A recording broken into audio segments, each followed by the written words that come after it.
All right, we are here continuing on directions and new vocabulary of neighborhood. Okay, we will see here right now what we will be talking about this afternoon, this morning. Okay, so en el barrio. Let's move quickly here to el barrio.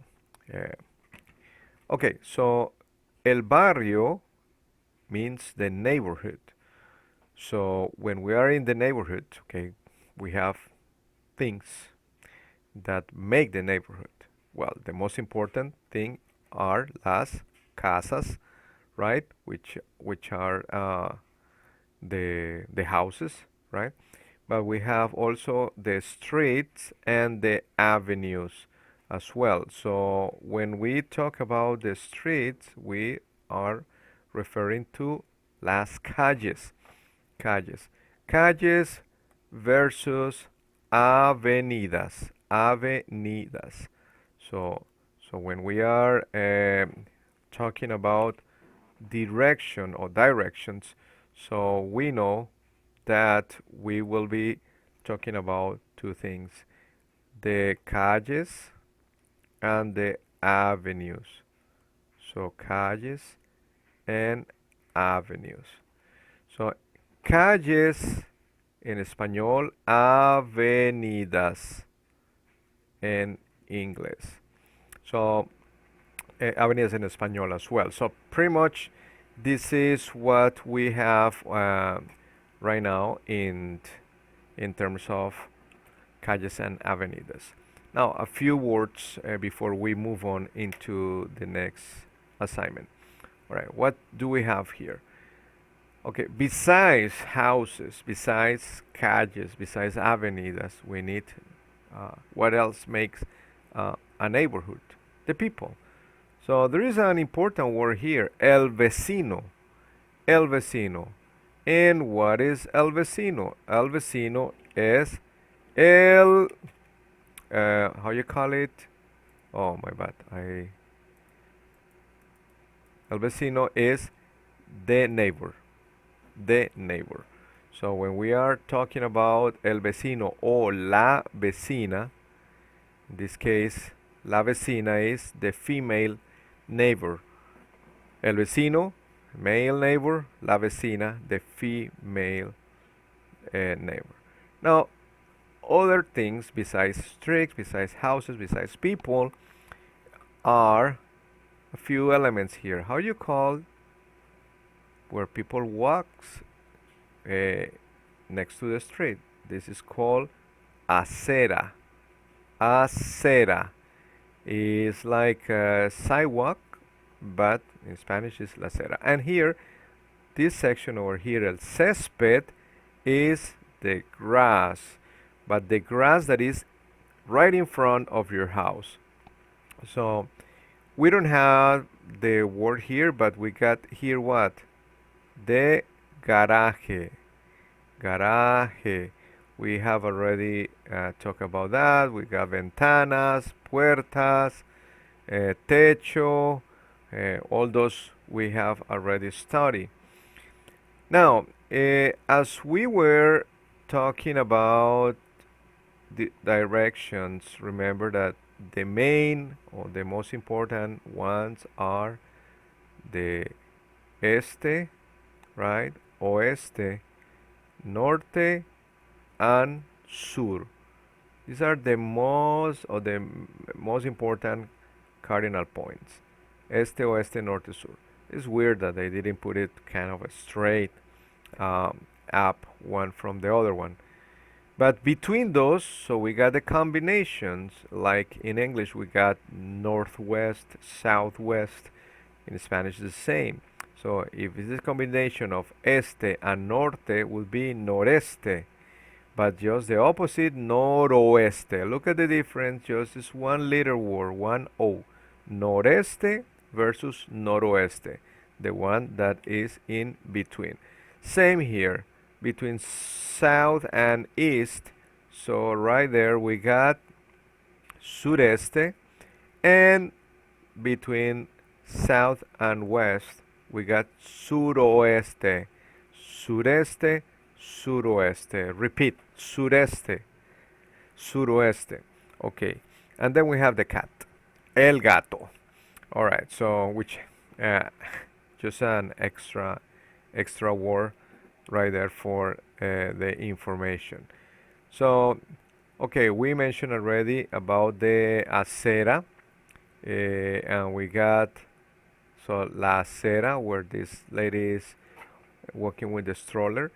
For a stroller, we call coche, which is more used for kids.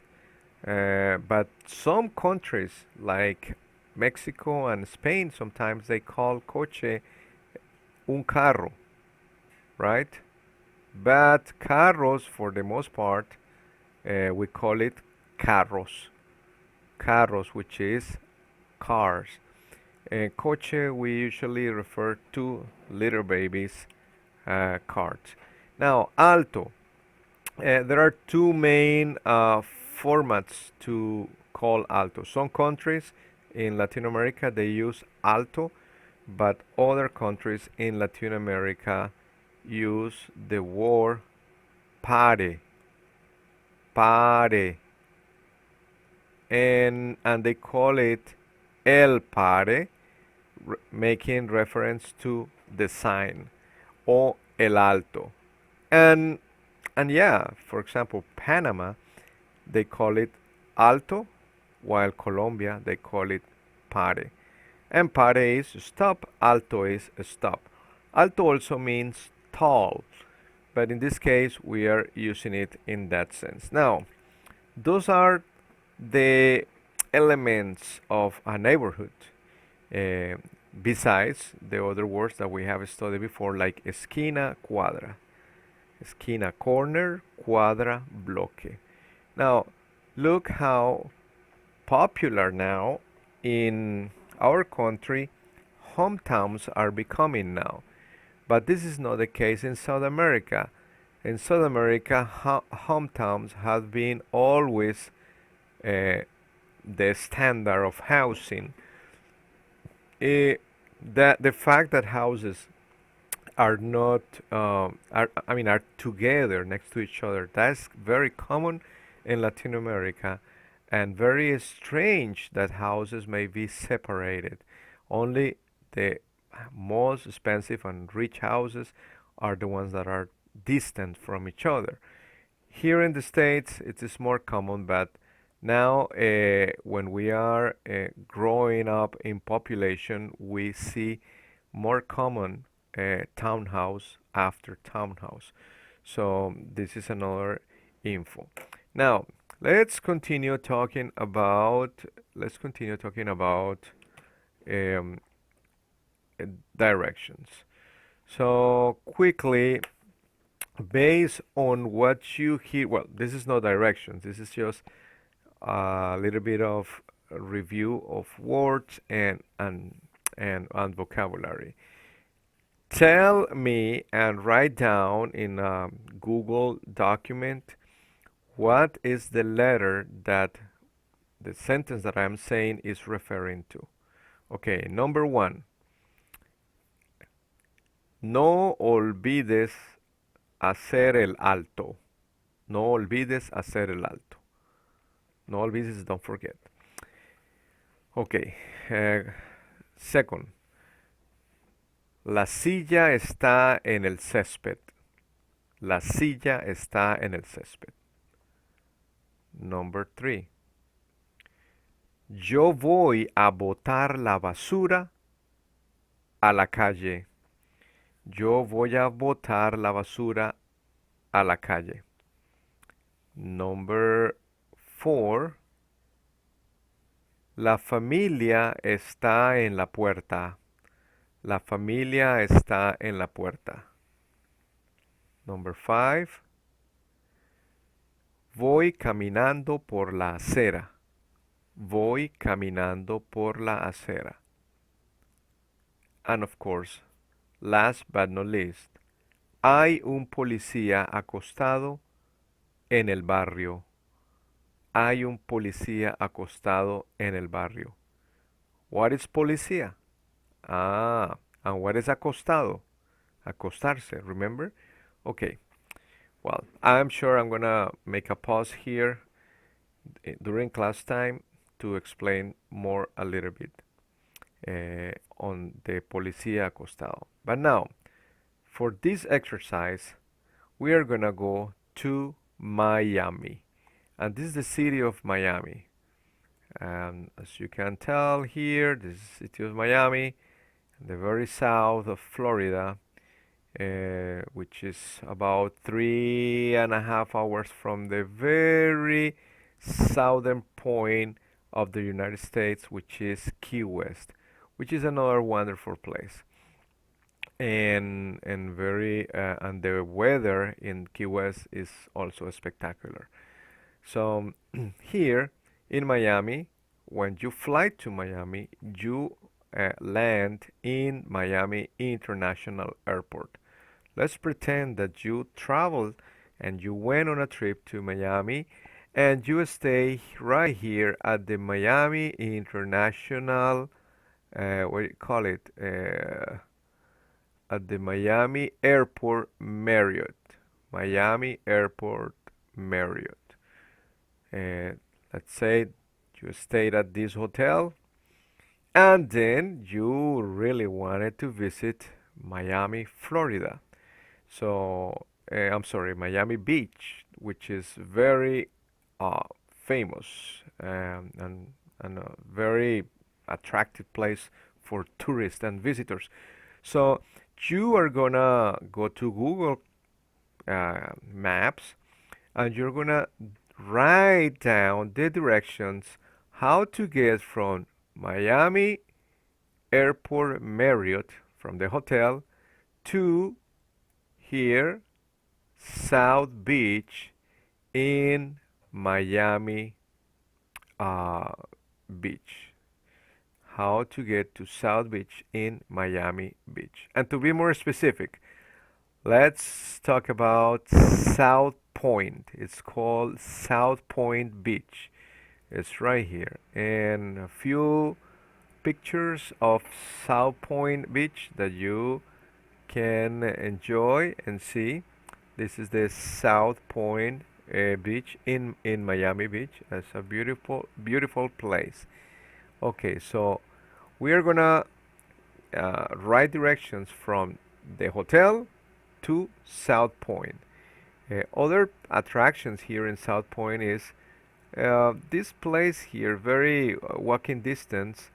These are areas where you can uh, watch the cruise ships that they park right here at the Miami um, port, Miami port. So you can they park here all those big cruise ships that they go to the Caribbean or in all this area, and it's nice to stand somewhere here, or let's say here, and be able from there to see um, the cruise ships when they are passing by.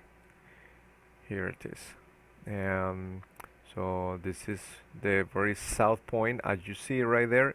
This is South Point in Miami Beach, South Beach. So the very south part, and right here is where the cruise ships enter and leave the port. Is a very nice place, very nice area. Seems to be for the most part safe and and, and is worthy to visit. You see in the background over there, in the at the end, is still the land, the I mean, sorry, the port, not only for the cruise ships, for tourists, but also for cargo and etc. And this is a view in the night as well. And here there are other more active views. This picture, as you can tell, has been taken from a ship, and this is the south point.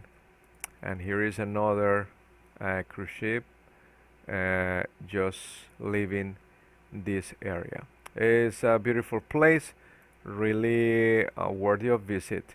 So tell me, from the Miami Airport Hotel, from the Marriott Hotel, tell me how to get to South Point in Miami Beach.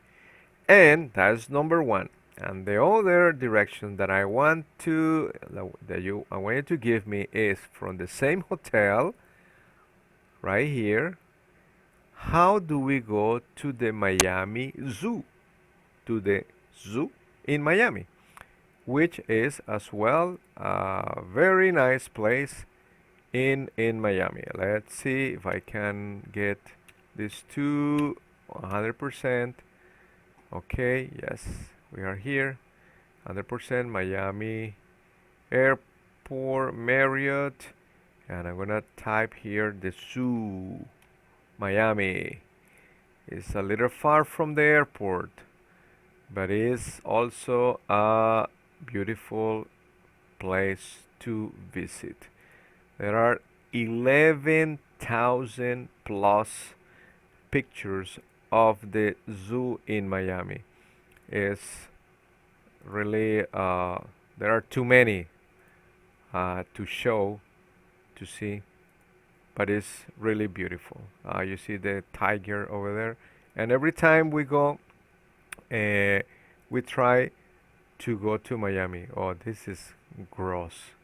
Okay. Look at the tigers, the turtles. Oh, here I have been there as well. Is is a very, very, very beautiful area where you can spend at least 4 hours while you visit the Miami Zoo. So it's like if you will give me the directions like you were driving, okay? So, but it's still, tell me which road should I get, if I turn right, turn left, how long, until what street or avenue should I go, and how many turns do I have to go. And we are using this with Miami because uh, what I mentioned at some point is that Miami is one of the few cities in the United States that was built from scratch based on plans. And when you see the the structure of Miami, all the streets are very parallel, and we got the city divided into south and north. And when we go to the Flagler Street, this street over here, and let me show you Flagler Street.